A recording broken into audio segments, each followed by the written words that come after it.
6월의 마지막 주일입니다. 새해부터는 사도행전 강해 시작합니다. 전국의 수백 개 교회가 함께 준비하고 있습니다. 수백 척의 배가 함께 항해를 하는 선단이라고 하죠. 출항을 앞두고 있는 느낌입니다.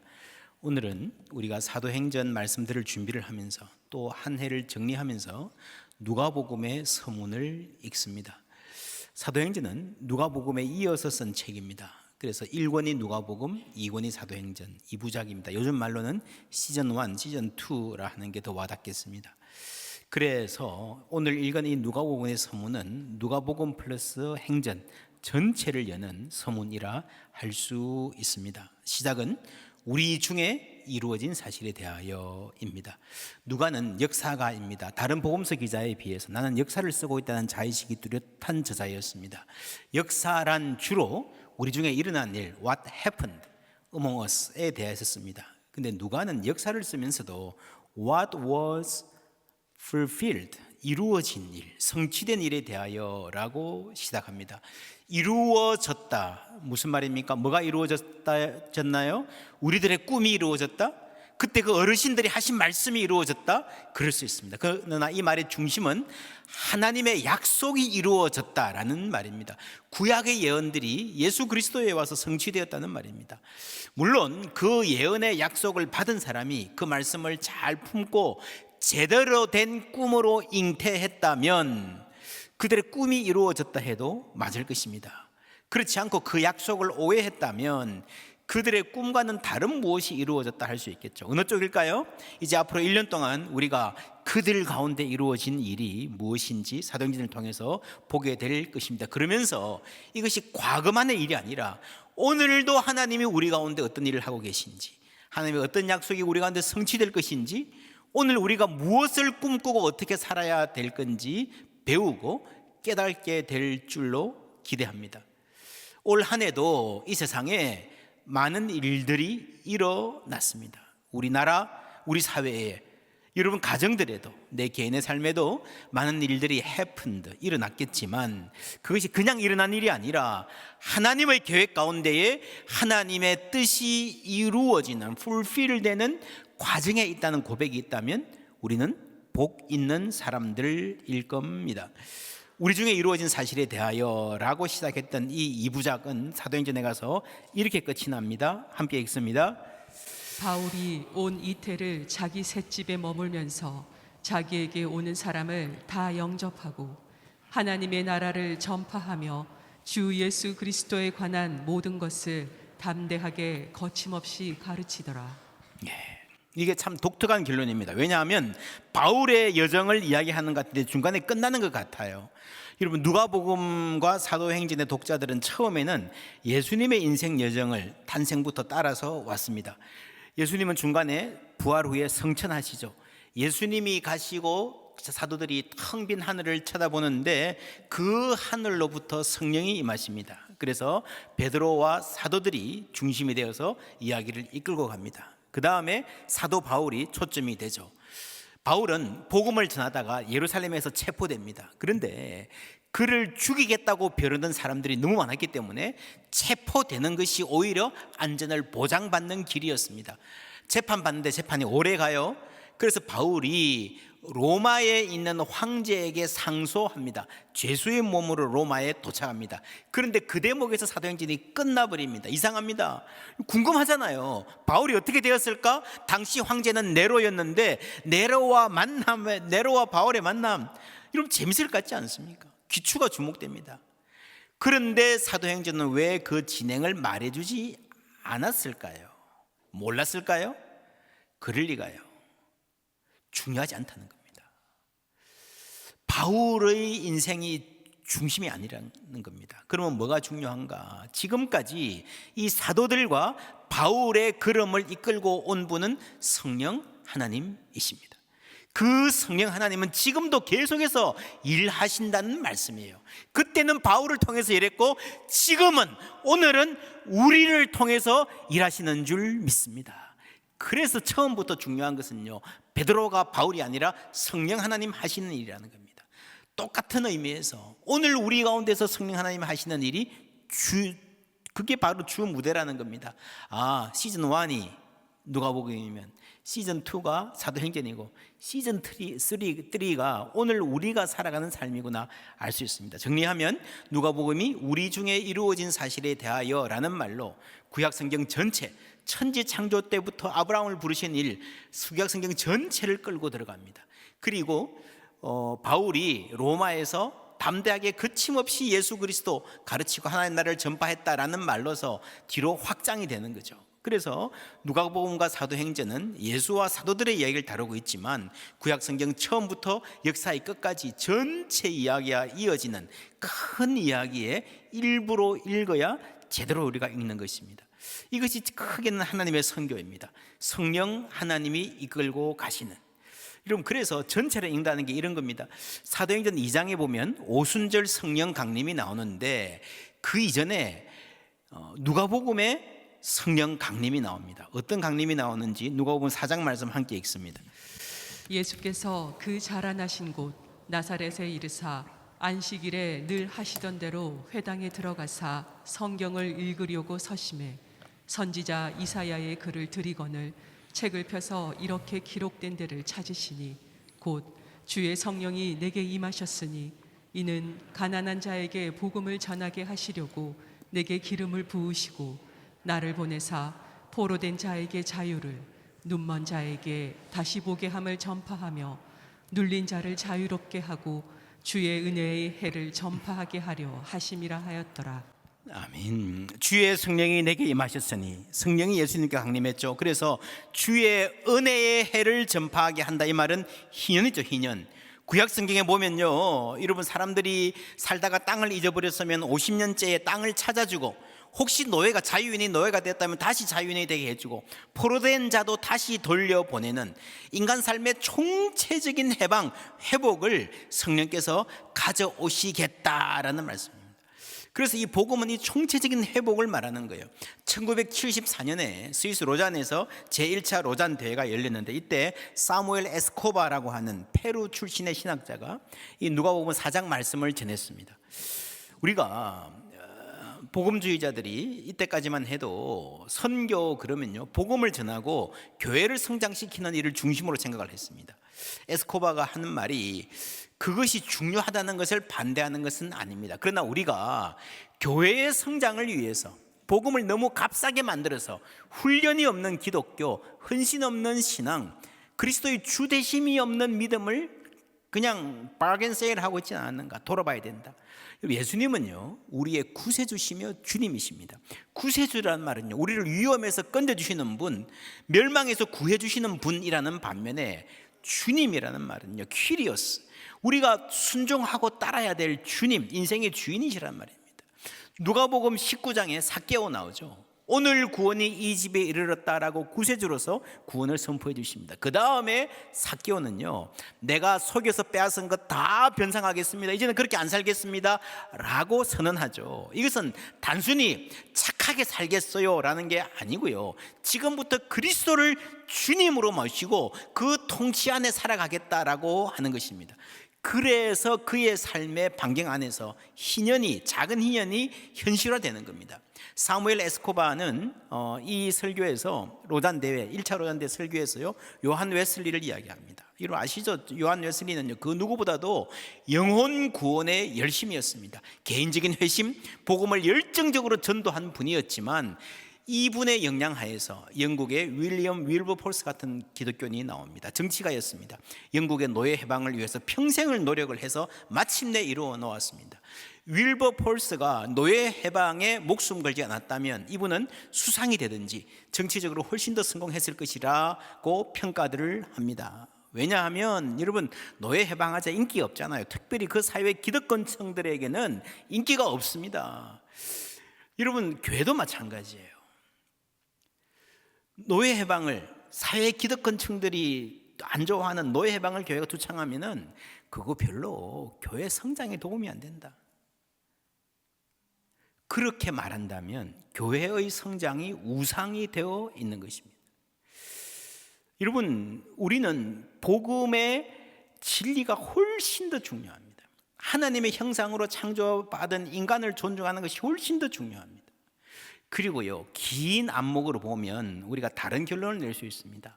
결국 역사 속에서 이 부당한 노예 문제에 침묵하는 것은요, 교회 성장과 개인 전도에도 결국에는 도움이 안 돼요. 조금만 지나면 사람들은 교회가 진리 편에 섰는가 안 서지 않았는가를 알 수 있게 됩니다. 기억하십니까? 작년 이맘때에 이 사람을 보라라는 시리즈로 설교를 했었습니다.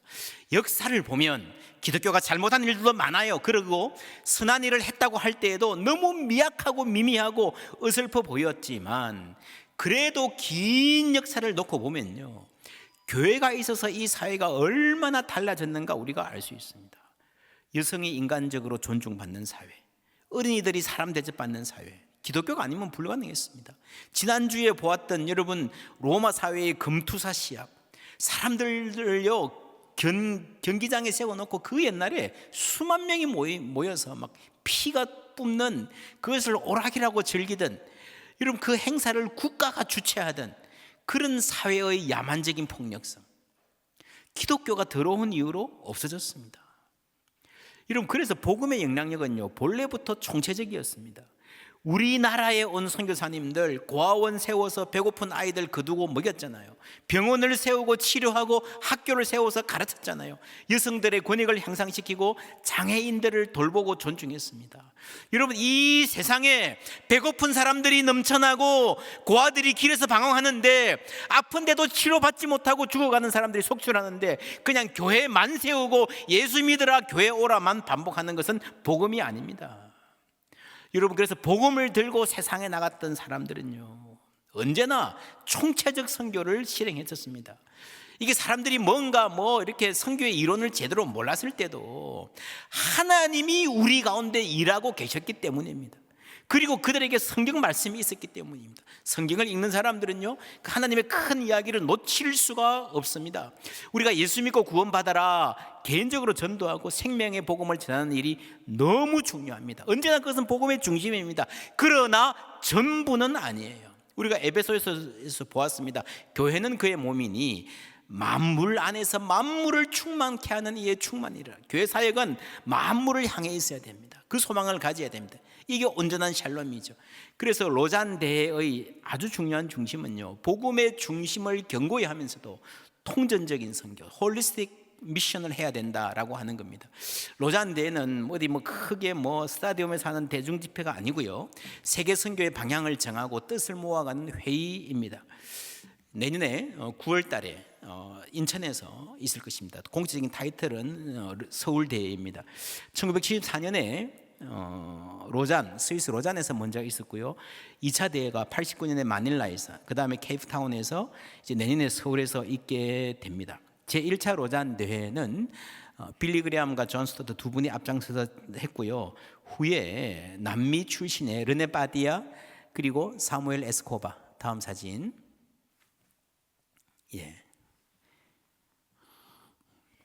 이 라틴 아메리카의 그리스도인들이 함께 참여했습니다. 그래서 그 결과 타임즈가 보도할 때 A formidable forum이다, 어마어마한 포럼이 되었습니다. 아마도 세계 역사상 가장 widest ranging, 그러니까 가장 폭넓은 그리스도인들이 모였던 150개국에서 모였습니다. 그 세계의 기독교를 다 망라한, 그 이전에는 선교 대회를 해봐야 에딘버러 대회나 이런 해봐야 그냥 서구 국가 중심으로 모인 거예요.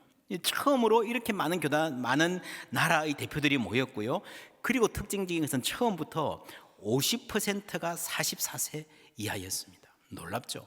그래서 87년부터 계속해서 Younger Leaders Generation 모임이 계속되고 있습니다. 로잔은 4분밖에 안 했지만 중간중간에 많은 의미 있는 모임들이 계속되었습니다. 첫 번째 로잔 대회는요, 미전도 종족, 이 말이 지금은 누구나 쓰는 아주 중요한 선교 용어가 되었지만 로잔 대회에서 나왔던 말입니다. 총체적 선교라는 말도 이 이전에는 복음주의자들은, 보수적인 기독교인들은요 이 복음 전도와 사회적 책무를 나란히 강조하는 것을 제대로 듣지 못했습니다. 대단히 생소한 개념이었습니다. 그러나 오늘날 대다수의 복음자들이 그렇구나, 이게 성경적이구나 동의하는 흐름이 되었습니다. 로잔의 기여입니다. 2차 로잔 대회는 필리핀 마닐라에서 모였습니다. 마닐라 선언이 나왔고요. 1040 윈도우라고 하죠. 남이 북이 10에서 40 요 사이에 예수 안 믿는, 복음을 듣지 못한 사람들이 모여있다, 이게 전도해야 된다. 그리고 비즈니스 에즈 미션 뱀도 여기서 출발을 했고요. 특별히 이 대회에서 인종차별, 당시에 남아공화국의 인종차별 아주 극심한 인권 문제였습니다. 이게 대해 강력하고 분명한 반대, 저항을 표시를 했었습니다. 그 이후에 1995년에 넬슨 만델라가 남아공의 대통령이 되죠. 그 다음에 제3차 로잔대회가 바로 그 나라 남아공 가서 열렸다는 사실은요, 세계선교의 아주 중요한 감사한 고백입니다. 3차 로잔 대회는 케이프타운 서약을 내놓았고요. 아주 균형 잡힌 좋은 선언문입니다. 우리 교회에서도 이 워크숍에서 함께 다루고 함께 공부한 적이 있습니다. 올해 최근에 마쳤죠. 그리고 이때 이슈, 세계 선교의 많은 이슈들을 네트워크해서 논의하기 시작했습니다. 조금 이따 그 이슈들이 뭐가 있는지 말씀드릴게요. 제4차 로잔 대회는 내년 송도에서 있습니다. 다음 보시면 참가자 구성 목표가 이렇습니다. 40대 이하를 25% 하자. 여성을 적어도 40%는 넣자. 목회자가 아닌 평신도 전문인을 40% 하자라는 게 구성 목표입니다. 여러분, 요거 하나만 봐도요, 지금 한국의 대부분의 교회들이 당회, 노회, 총회 보면요, 전부 다 남자잖아요. 전부 다 이렇게 그냥 기성세대만 있잖아요. 이 구성만 보아도 앞으로 교회가 어느 방향으로 가야 될지를 분명하게 보여주는, 한국교회가 도전받고 배울 점이 참 많습니다. 내년에 대회의 목표는 교회와 함께 그리스도를 선포하고 declare 하고 나타내자, display입니다. 선포하는 것은 말로 복음을 전하는 거예요. 디스플레이 하자는 말은요, 삶으로 보여주자는 겁니다. 교회 공동체가 복음을 공동체의 삶으로 보여줘야 된다. 내년에 우리가 사도행전 강해하면서 교회가 어떻게 복음을 선포했고 그리고 삶으로 보여주었는지를 함께 찬찬히 들여다보게 될 것입니다. 이 과정이 우리 교회의 갈 방향을 인도해 줄 것으로 기대합니다. 국제로잔위원회가 있고요, 한국준비위원회가 있습니다. 이때까지 3차까지는 필리핀이나 남아공에서 해도 장소만 거기서 했지 국제로잔위원회가 다 주도했습니다. 그 나라가 특별히 한 게 별로 없습니다. 근데 이제 최초로 한국준비위원회가 주도해서 많은 부분을 이끌고 있습니다. 굉장히 중요한 진전이죠. 그리고 이 로잔이 9월 달에 한 주간에 있을 대회인데 이것만으로 끝나게 하지 말고 이것을 통해서 우리 한국교회가 하나 되고 하나된 교회가 부흥을 사모합시다 하는 의도에서 기도운동을 시작해서 열심히 하고 있습니다. 우리 교회도 참여하고 있고요, 특별히 대구 경북 지역에 있는 기도운동에 함께 계속해서 나아갈 것입니다. 그리고 또 하나 시작된 것이 말씀 운동입니다. 이 말씀 운동 우리 교회에서 여러분들 열심히 기도해 주시고 또 지원해 주셔서 잘 준비되고 있습니다. 소개하는 동영상 잠시 보시겠습니다.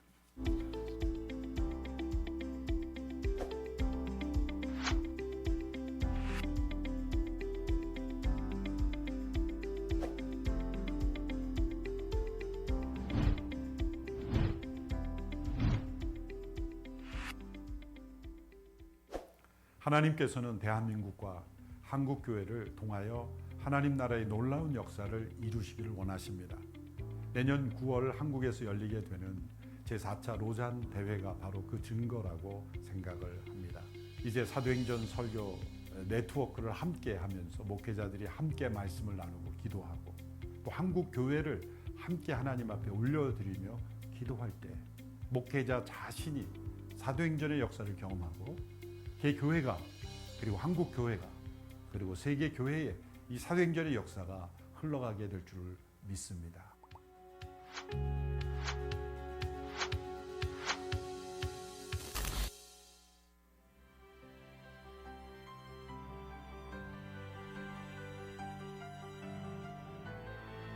오늘 이렇게 참여해서 소그룹을 경험해 보니까 목사님들이 가지고 계신 다양한 지식들과 또 상식들과 또 신앙의 어떤 많은 경험들이 함께 나누어져서 설교를 준비하는데 굉장히 풍성함을 많이 느낄 수 있었고요. 설교 준비는 늘 혼자 하다 보니까 이걸 어떻게 더 발전시켜야 되고 해야 되는 한계를 좀 느끼고 있었는데 사도행전을 같이 묵상하고 또 같이 준비해 가면은 저 혼자서는 못 전할 메시지들을, 그러나 전해야만 되는 하나님의 말씀들을 잘 전할 수 있는 좋은 기회가 되지 않을까.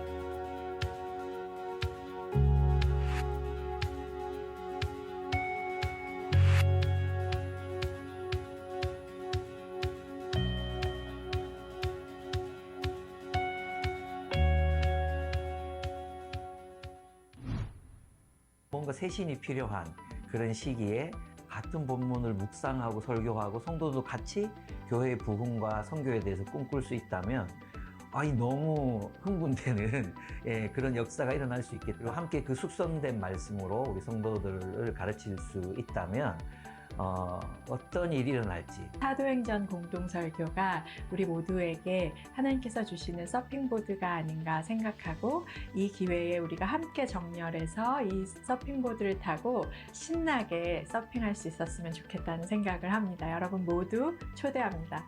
좀 변화되는 경험, 또 좋은 동지들을 얻는 경험, 또 교회가 소송하는 그런 경험들을 누리실 수 있을 것 같습니다. 복된 이번에 무브먼트가 되었으면 좋겠습니다. 초대합니다. 오십시오.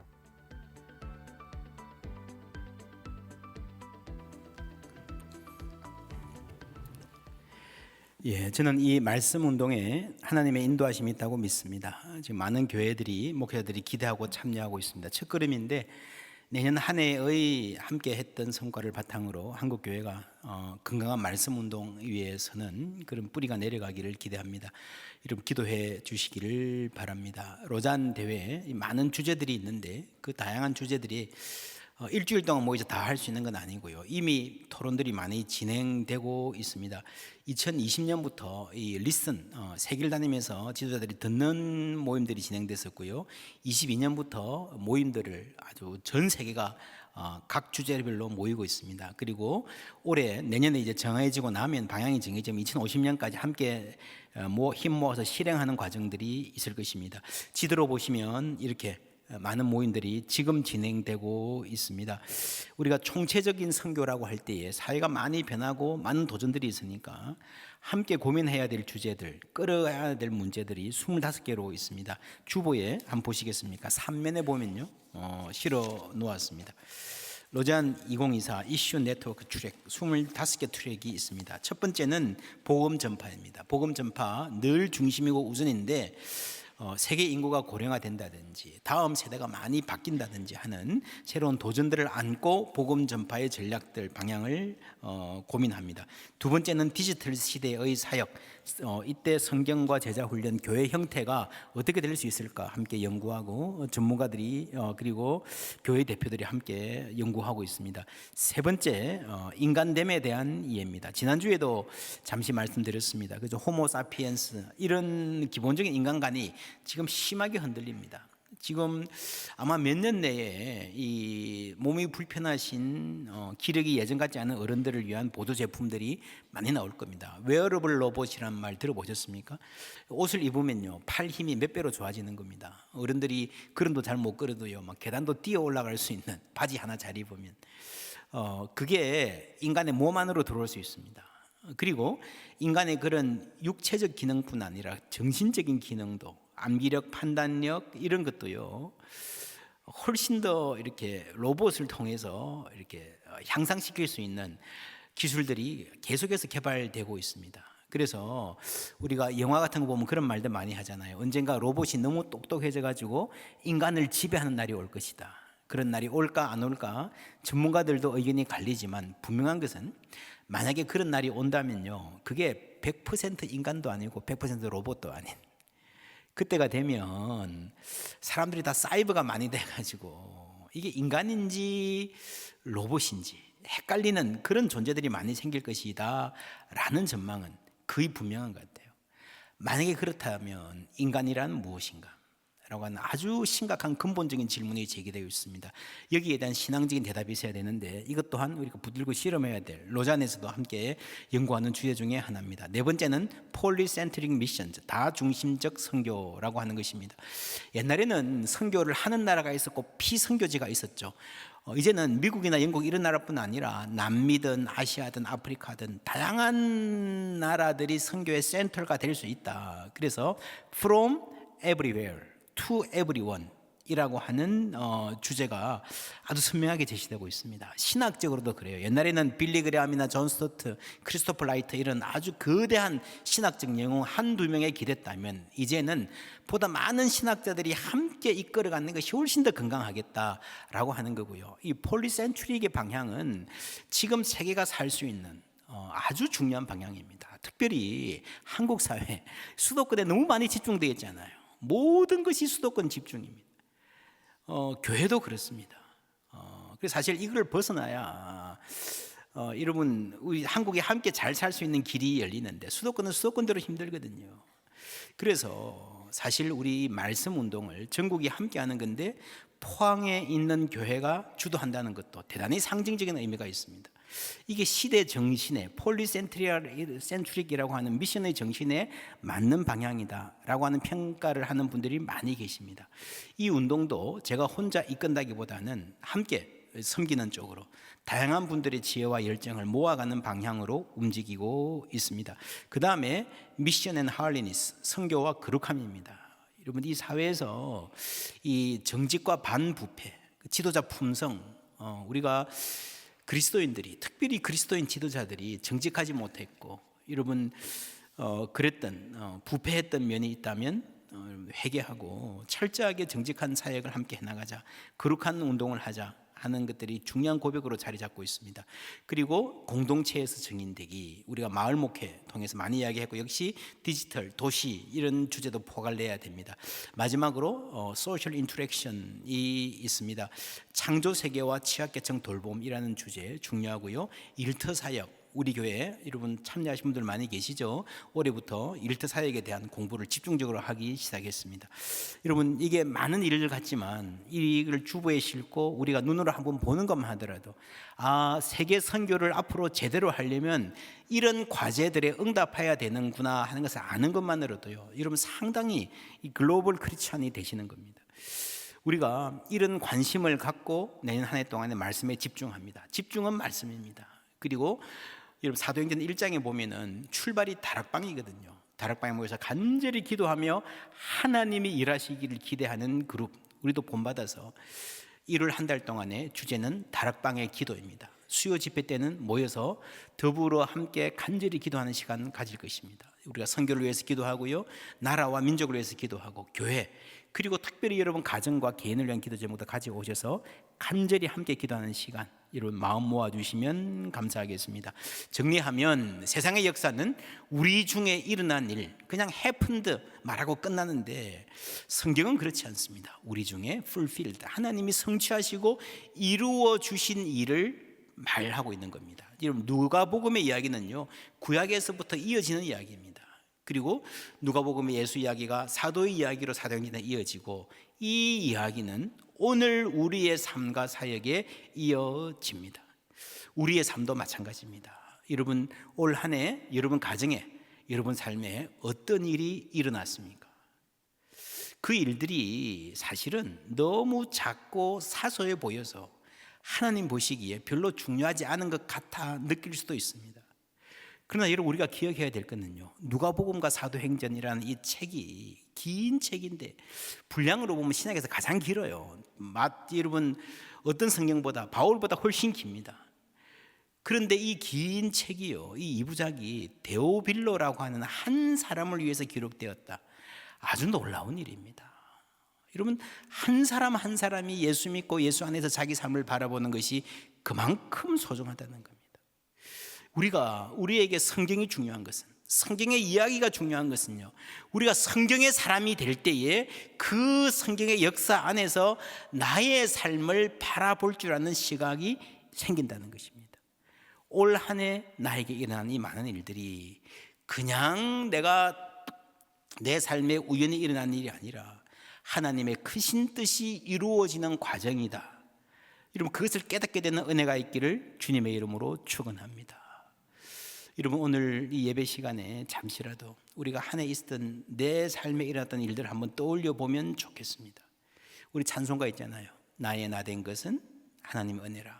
그 찬송에 보면 나 주저함 없이 새 땅을 밟음도 하나님의 은혜다, 이런 구절이 있잖아요. 그죠? 여러분 올 한 해 나에게 일어났던 일들이 하나님의 뜻 가운데 있었음을 믿는 믿음이 있다면 그 믿음으로 다가올 미래도 직면할 수 있는 거예요. 주저함 없이, 두려움 없이 내년에 우리 여러분 삶에, 여러분 가정에, 자녀들의 삶에 또 어떤 일이 다가올지 모릅니다. 그러나 그 모든 일 하나님의 은혜인 줄 알고 믿음으로 맞서는, 소망 가운데 준비하는 은혜 있기를 주님의 이름으로 축원합니다.